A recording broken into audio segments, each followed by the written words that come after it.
April 15th, 2015, Wednesday in the second week of Easter. A reading from the Acts of the Apostles. The high priest rose up and all his companions, that is, the party of the Sadducees, and, filled with jealousy, laid hands upon the apostles and put them in the public jail. But during the night the angel of the Lord opened the doors of the prison, led them out, and said, "Go and take your place in the temple area, and tell the people everything about this life." When they heard this, they went to the temple early in the morning and taught. When the high priest and his companions arrived, they convened the Sanhedrin, the full Senate of the children of Israel, and sent to the jail to have them brought in.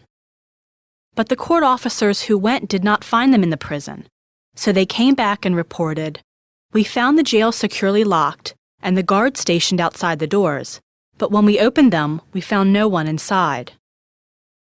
When the captain of the temple guard and the chief priests heard this report, they were at a loss about them as to what this would come to.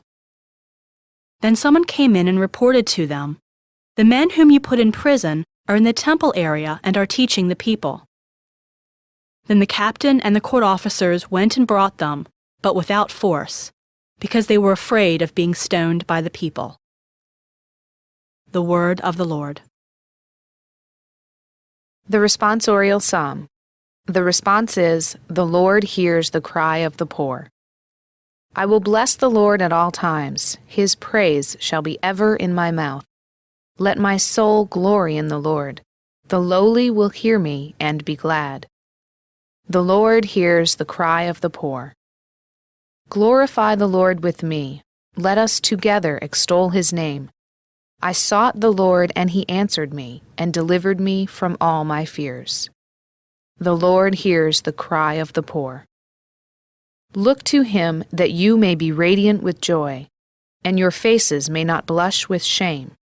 When the poor one called out, the Lord heard, and from all his distress he saved him. The Lord hears the cry of the poor.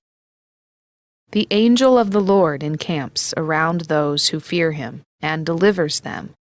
Taste and see how good the Lord is. Blessed the man who takes refuge in him. The Lord hears the cry of the poor. A reading from the Holy Gospel according to John. God so loved the world that he gave his only begotten Son, so that everyone who believes in him might not perish, but might have eternal life. For God did not send his Son into the world to condemn the world, but that the world might be saved through him. Whoever believes in him will not be condemned, but whoever does not believe has already been condemned, because he has not believed in the name of the only begotten Son of God. And this is the verdict, that the light came into the world, but people preferred darkness to light because their works were evil. For everyone who does wicked things hates the light and does not come toward the light, so that his works might not be exposed. But whoever lives the truth comes to the light, so that his works may be clearly seen as done in God. The Gospel of the Lord.